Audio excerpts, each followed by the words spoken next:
akong alam sa mga sinasabi niyo. Miss Cuevas, sabay na pag-akit sa korte ng kaso ni Miss Engano, may mga reklamo na inihain namin laban sa'yo batay sa testimonya ni Mellard.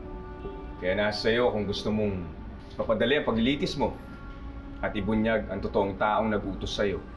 O panindigan mong talagang inosente ka at pagtakpan ang totoong taong nag-utos sa'yo at sabay kayong masintensahan.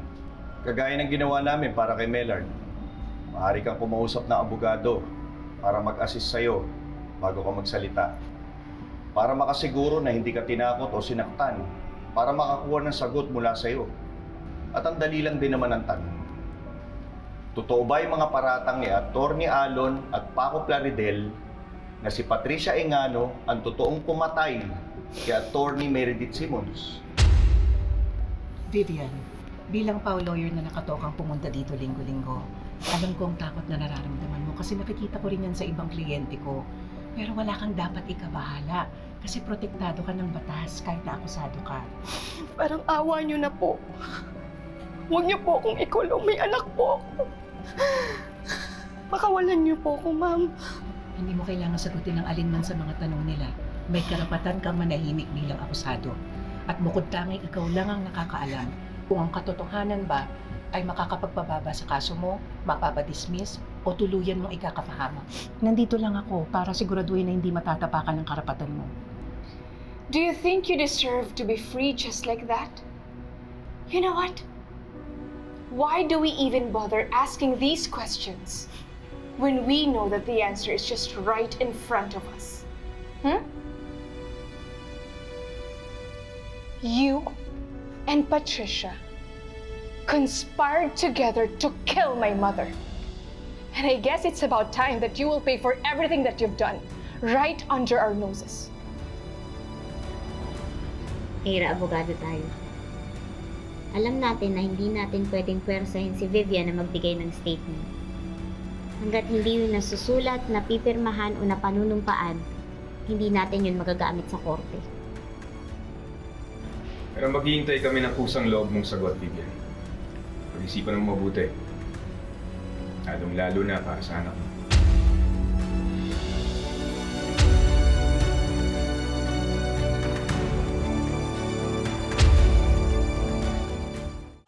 Makaawa po. Huwag niyo po akong ikulong. Yung anak ko po may sakit. Kailangan niya po ako. Parang awa niyo na po. Kung talagang mahal mo yung anak mo, magsabi ka na ng totoo. Alang-alang sa kanya. Ano ba talagang totoong nangyari, ha? Pwede namin protektahan yung anak mo. At ikaw, pwede ka namin ilagay sa Witness Protection Program kapalit ng testimonya mo para sa kasong to. Kaya nga, sabihin mo na sa amin! Si Patricia Engano ba ang pumatay sa nanay namin? Sumagot ka na! Miss Vivian Cuevas, si Mrs. Patricia Engano ba talaga ang pumatay kay Atty. Meredith Simmons? This is your final warning.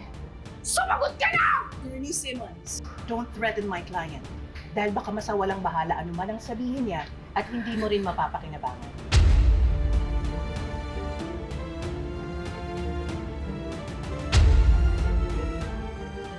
Ayoko mabulok dito, attorney.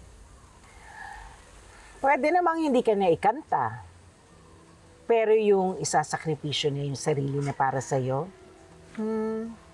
that I highly doubt. Mrs. Engano, I am with you here. Lahat ng information na ibibigay mo sa akin can be very helpful for me to create a story. I can create a truth na pwede nating ipapaniwala sa korte. And I can assure you, kakampihan tayo ng mundo. Kakampihan tayo ng batas. What do you say? Ipangako niyo muna sa akin na poprotektahan niyo ang anak ko. Magsabi ka muna ng totoo. Tama ba yung sinasabi ni Renan at ni Paco? Opo. Si Patricia Engano ang pumatay kay Atty. Meredith.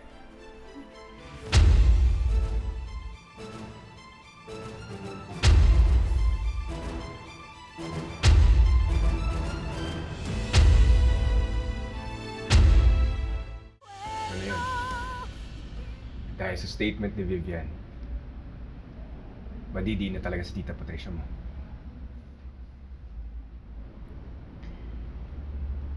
Si Renan.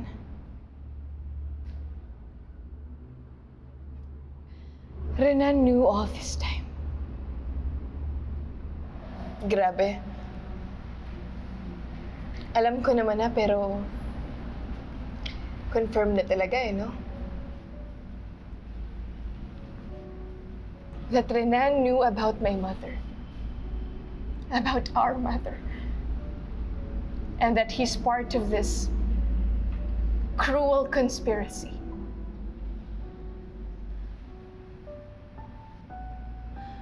Paano ako nang bulig-bulagan? Lahat ng red flags, lahat ng mga doubts na sinasabi niyo sa akin, pinili kong in-ignore yun.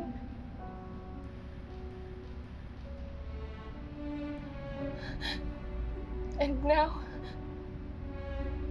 Vivian's testimony crashes everything down.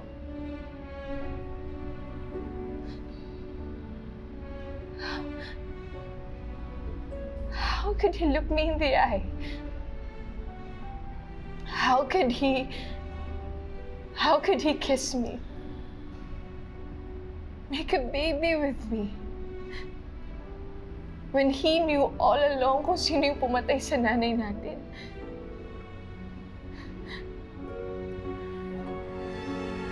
Kira, look. I know this is easier said than done. Pero kailangan niyo magpalakas. Not only physically, but also emotionally.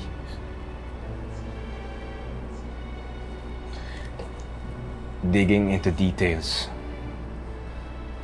of what the culprit did to your mom will definitely affect your emotions.